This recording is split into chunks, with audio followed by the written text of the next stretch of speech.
तो डॉक्टर साहब आप कहते हैं कि गज़ा के हवाले से अगले चंद घंटों में जो मुस्बत पेशरफ्त है। देखें, मुसलमानों ये जितने पैगंबर आए अल्लाह ताला का पैगाम लेके, ये सारे हमारे ये उनके भी पैगंबर, हम भी सारे पैगंबरों पे मान लाते हैं, ठीक है, सारे मुसलमान थे।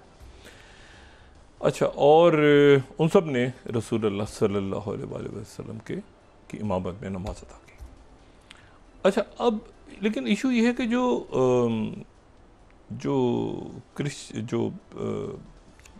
जो ज़ायनिज़्म है, जो उनका तो देखिए उस बात कहते हैं ना, मैं इसमें आपको ये बताऊं कि ये एक तो हम इस तनाजुर में देखते हैं ना कि शब मिराज के हवाले से बात करते हैं और रसूलुल्लाह सल्लल्लाहु अलैहि वसल्लम आ गए। ये ज़हन में रखें, ये किबला अव्वल है।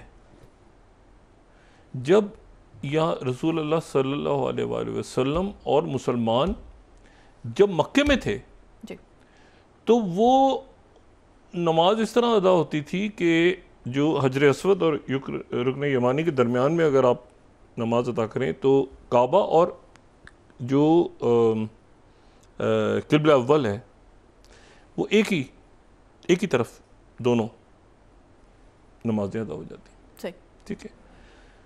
तो वहाँ कोई इशू नहीं था, तो लेकिन किबला अव्वल और काबा दोनों एक ही उसमें थे। लेकिन जब हिजरत हुई तो किबला अव्वल उसको इसलिए कहते हैं क्योंकि काबा और जो किबला अव्वल दोनों एक ही तरफ थे। जब हिजरत हो गई तो हिजरत के दौरान ये इशू बना कि वहाँ पर जो है वो काबा एक तरफ है, यानी एक शुमाल है और एक जनूब है। किबला अव्वल जनूब है और जो काबा शरीफ है वो दूसरी तरफ है। तो ये पॉसिबल नहीं रहा कि जिस तरह से मक्का में नमाज होती थी, तो इसलिए वहाँ पर और एक बेचैनी फैल गई।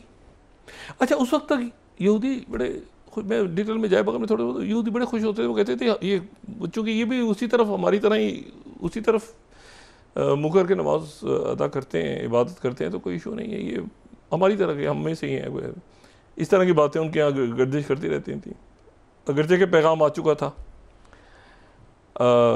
लेकिन ये कि वो उसको, लेकिन फिर ये हुआ कि लेकिन एक बेचैनी तो थी मुसलमानों में कि वो क्योंकि पुश्त उस तरफ जाती थी। तो फिर वो 2 हिजरी में नमाज के दौरान वो जिसको मस्जिद किबलतैन कहते हैं, वहाँ जाएं आप तो आपको 2 वहाँ पे आपको नज़र आएंगे, वहाँ पे मिंबर बने हुए, एक जो है आपको नज़र आएगा शुमाल की तरफ और एक, तो नमाज ज़ुहर के वक्त फिर ये अल्लाह ताला की तरफ से वही, और वो फिर नमाज के दौरान ही किबला जो है वो काबा शरीफ की तरफ। ये मदीने में जो लोग रहते हैं या पाकिस्तान से भी जाते हैं, दुनिया भर से जाते हैं, यकीनन मस्जिद किबलतैन में जाते होंगे, तो वहाँ पर तो ये किबला अव्वल है मुसलमानों का। एक तो हम इसको दूसरे असल में ये यहाँ पर जो है यानी आप यूँ समझ लेना कि मक्का, मदीना और ये जो यरूशलेम है, बैतुल मक़दस, ये हमारा किबला अव्वल है जी, ये हमारा किबला अव्वल है। तो इसको जो है ये उसके बाद खैर बहुत एक हिस्ट्री वहाँ मदीना में फिर यहूदियों के कान खड़े हुए, उन्होंने कहा ये तो कोई नई उम्मत आ रही है, पहले वो कुछ और समझते थे, हम तो ये समझते थे, वो समझते, मतलब अजीब वो बाद में, उससे पहले वो। तो मैं इसकी अहमियत आपको बता रहा हूँ जगह की। हमारे नज़दीक ये किबला अव्वल है और ये जो है ये अब इसको एक ऐसी रियासत बनना है जिसका दारुल हुकूमत होगा जी, फ़लस्तीनी रियासत जिसका दारुल हुकूमत होगा। अब उसका किस तरह से फाइनलाइज, और ये मुसलमानों के पास जब भी रहा है, मैंने उस दिन बात की, ये मुसलमानों के पास जब भी रहा है तो वहाँ पर तमाम जो चाहे वो क्रिश्चियंस हों या ज्यूज़ हों, उनको हमेशा इजाज़त रही है, बल्कि ज्यूज़ ने क्रिश्चियंस से पनाह लिया मुसलमानों के पास आके। मैं हमेशा कहता हूँ क्रूसेड्स में, क्रूसेड जो है वो ज्यूज़ नहीं थे, वो क्रिश्चियंस थे, और क्रिश्चियंस आए थे जब तो यहाँ पर ज्यूज़ मुसलमानों के साथ लड़ रहे थे कि क्रिश्चियन फिर हमारी फेंटा मारेंगे। तो बात यह है कि ये अब एक ऐसा सिलसिला होने जा रहा है वहाँ पे कि इसमें कई कंडीशंस जो हैं वो ख़त्म हो गई। वो टोनी ब्लेयर होगा, ये होगा, ऐसे आगे जाके ये एक और डिसआर्म होना है, सबको डिसआर्म होना है। रूल ऑफ लॉ, ये मुसल्लह तंजीमें ख़त्म।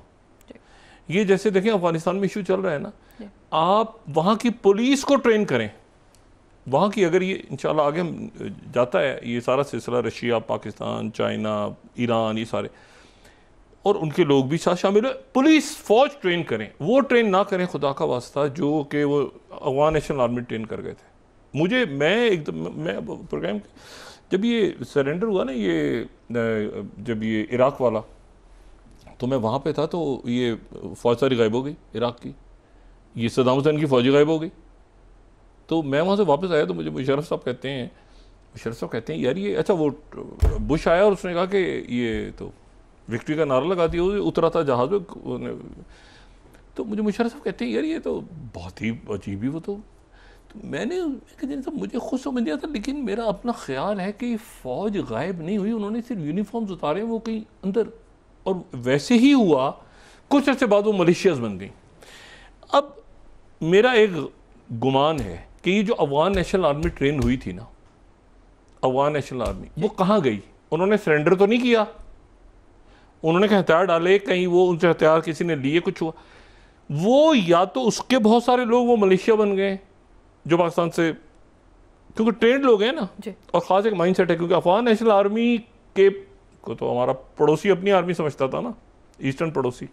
या तो ये वो मलेशियाज हैं जो इतनी ट्रेंड हैं, क्योंकि मैंने अफगान नेशनल आर्मी को ना इस सेटअप में इंटीग्रेट होते देखा है जो भी मौजूदा सेटअप है अफगानिस्तान के तालिबान का, ना वो इसकी फ़ौज बनी है, ना वो उन्होंने कहीं हथियार डाले हैं। तो फिर वो कहाँ गए जो ट्रेन अमेरिकन करके चले गए थे और नेटो के लोग, तो वो या तो इन्हीं में गायब हो गए हैं, वो फिर इसमें इन्वॉल्व हैं, जिनको हम कई दफ़ा सब कहते हैं कि ये कल-ए-आज़म TTP है या ये मजीद ब्रिगेड है, और ये वो ट्रेंड लोग हैं।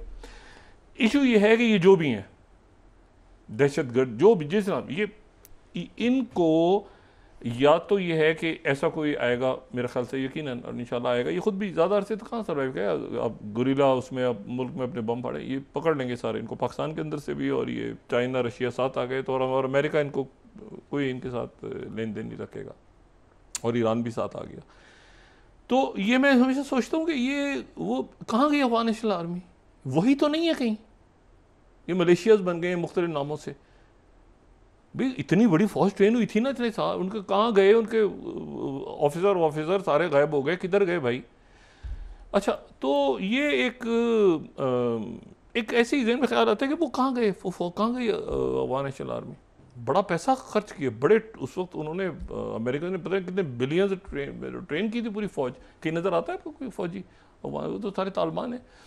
अच्छा, तो ये बहरहाल, तो मैं सिर्फ ये कहता हूँ कि ये जो तारीख़ लिखी जा रही है ना इस वक्त, एक तो ये है कि ये इस पे हम बात इस पे जारी रखेंगे जो कोई लद्दाख में हो रहा है, और लद्दाख में ये क्यों हो रहा है, ये कोई डिज़ाइन है मोदी जी का, ये क्योंकि चाइना और अमेरिका बात कर रहे हैं ताइवान के ऊपर, और वो प्रेसिडेंट ट्रंप ने चाइना के साथ मामला तय करने हैं। वो ताइवान, ये वॉल स्ट्रीट जर्नल की पूरी स्टोरी पढ़े ना, वो कह रहे हैं कि वो कह रहे हैं वो तो बीच में कहीं दरमियान में ये, क्योंकि लद्दाख के अंदर अचानक ये होना और फिर उसको इस तरह से डील करना, सिंपल लोग जाएं कि क्या मसला है, लोग यहाँ से बहुत सारे चले जाएं, भारत के बाकी लोग चले जाएं, सारी पार्टियाँ उसमें सब लोग इधर उधर के जो नौजवान वगैरह सारे जाकर उनमें बैठे हैं, क्या इशूज़ हैं भाई, वो बात ख़त्म करते हैं इशू को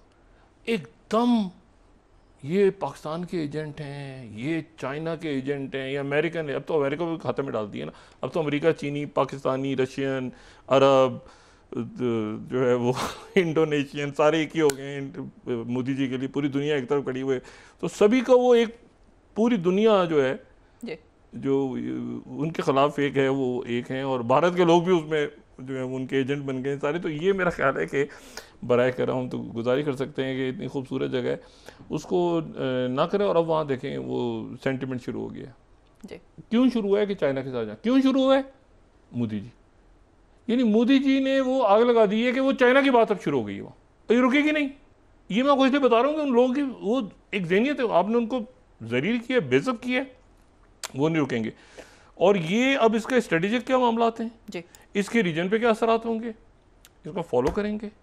और आज तो मैंने इसकी बात की एक उदासियत में, लेकिन इसके आगे फॉलो आउट क्या होने जा रहा है लद्दाख का। लद्दाख के अंदर मोदी जी का आग लगाना जो है ना, ये मणिपुर में अगर उस दहाइयों से चल रहा था। लद्दाख में कभी कोई गोरिल्ला तंजीमें बनी, वो बेचारों के वो इतने सादे लोग हैं, उनमें कोई तशद्दुद नाम की चीज़ ही नहीं है उनमें। ये मोदी जी ने और इनके लोगों ने ये क्या किया है, ये मेरा ख्याल है कि एक ऐसी बात है। और वो बात ही नहीं की उनसे कोई होता है ना कि वो बैठे हैं उनके साथ, नहीं, अचानक। तो अफसोस भी है। और मैं उम्मीद करता हूँ कि इनके जो लोग, इनके मुझे नहीं पता क्यों नहीं बात करते मोदी जी से, भाई अब क्या कर रहे हैं, क्या कर रहे हैं लद्दाख में जाके, आप क्यों कर रहे हैं ये। जी, बहुत शुक्रिया डॉक्टर साहब। नाज़रीन, इसके साथ ही आज का प्रोग्राम अपने अख्ताम को पहुंचा। मुझे सुमेरा सलीम की इजाज़त। ये निकल गए, ये लद्दाख में निकल गया इनके हाथ से। ये मैं मतलब मुझे बड़े अफसोस के साथ ये बात कहनी पड़ रही है। लद्दाख निकल गया इनके हाथ से। लद्दाख नहीं वापस आएगा, मणिपुर ये वो सब आ जाएंगे, लद्दाख नहीं आएगा इनके हाथ से, इनके हाथ कभी वापस नहीं आएगा। इन्होंने पुरअमन लोगों के साथ जो किया है लद्दाख इनकी खुशकिस्मती होगी मोदी जी की कि वापस आ जाए। लद्दाख के लोग इनके पास वापस नहीं आएंगे। जी, बहुत शुक्रिया डॉक्टर साहब। नाज़रीन, इसके साथ ही आज का प्रोग्राम अपने अख्ताम को पहुंचा। मुझे सुमेरा सलीम को इजाज़त दीजिए। अल्लाह ने के बाद। जी डॉक्टर साहब। अपना दोस्तों, रिश्तेदारों, गिरदो नवाह के लोगों का सब ख्याल रखिएगा। अल्लाह हाफ़िज़।